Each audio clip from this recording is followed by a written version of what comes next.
لو ما جربتيش عرق الفيليتو بالطريقة دي يبقى فايتك كتير، مع شوية رز بالخلطة. انما ايه حكاية. النهاردة هنعمل بقى اكلة ملوكي كده مع بعض، حلوة قوي وهتشرفك في اي عزومة، مع لحمة دايبة ومستوية، ومش هتستني عليها 8 9 10 ساعات لحد ما تقدري تقطعيه. لا، هنعمله وهنقطعه في نفس الوقت. اللهم صل وسلم وبارك على سيدنا محمد وعلى اله وصحبه اجمعين. الاول انا عندي عرق فليتو وزنه تقريبا 3 كيلو. عندنا بقى هنا ميه بصلتين كبار، طماطمين كبار متقطعين، معلقتين كبار صويا صوص، معلقتين كبار صلصه، ومعلقه كبيره من العسل الاسود، وبصلتين كبار متقطعين. الاول هنزل عندي بميه البصل واحط عليها الصلصه وميكس التوابل اللي هسيبه لكم تحت مكتوب في اول تعليق. هخلطهم بقى مع بعض، وهمسك العرق بتاعي لازم ننشفه كويس قوي من اي سوائل موجوده فيه. الخلطة بقى الحلوة اللي عملناها مع بعض دي بقى، هنمسك بقى العرق بتاعنا كده. انا اوريدي كنت بربطاه، انتوا ممكن تربطوه او تخلوا الجرزار يربطه لكم كده بالخيط علشان ياخد الشكل الحلو بتاعه. بدأت بقى ان انا كده انزل من التتبيلة بتاعتي، وبعدين كان عندي بقى 8 فصوص من الثوم. بدأت ان انا بعد ما تبلته كويس قوي بالسكينة كده بعمل فتحة وانزل فيها الثوم، فتحة وانزل فيها الثوم في جريل او صاج او حاجه سخنه، اي حاجه بقى هتشيل العرق بتاعنا كده على نار عاليه. بصوا انا نقلته هنا على البوتاجاز عشان اوريكم شكله عامل ازاي. النار على اعلى حاجه، احنا مش هنهدي على حاجه، احنا عايزين نصدمها علشان المسام بتاعه اللحمه تتقفل، فما تنزلش العصاره بتاعتها، فتفضل طريه كده وجوسي وحلوه قوي واحنا بنسويه.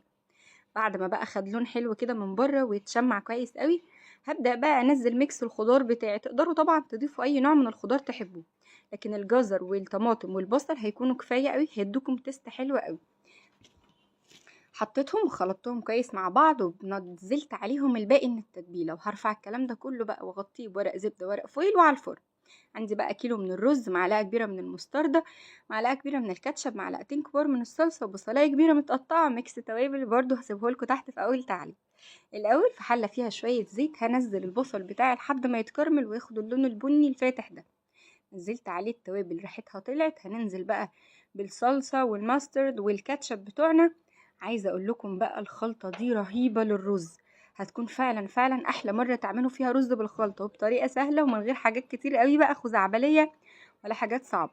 ادوا الرز تشويحه محترمه مع ميكس التوابل مع الصلصات اللي احنا عملناها علشان تبقى طعمها حلو، علشان ريحته تبقى حلوه. قدامكم اختيارين، يا تشربوا الرز او تسقوه شوربه او تحطوا ميه زي ما انا عملت، دي هتكون اخف شويه.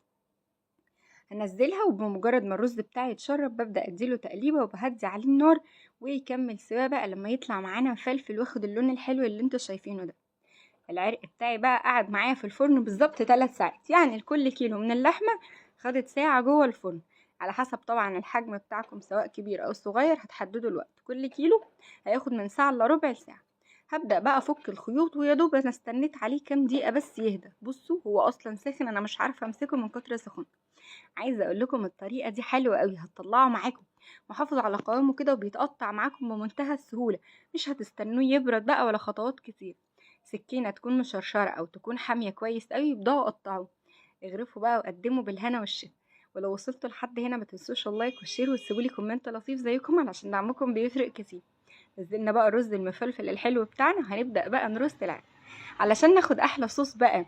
بدل ما نقعد نعمل صوص ديمجلاس ونضيع وقت وحاجات مكونات كتير، هناخد كل الخضار اللي كان حوالين العرق بقى مع التوابل مع العصارة اللي نزلت من العرق والدهون بتاعته كده، ونديها ضربة كويسة في الخلاط، وناخد احلى صوص زي ما انتوا شايفينه كده. هنزين الرز بقى بتاعنا بشوية من المكسرات ونقدمه.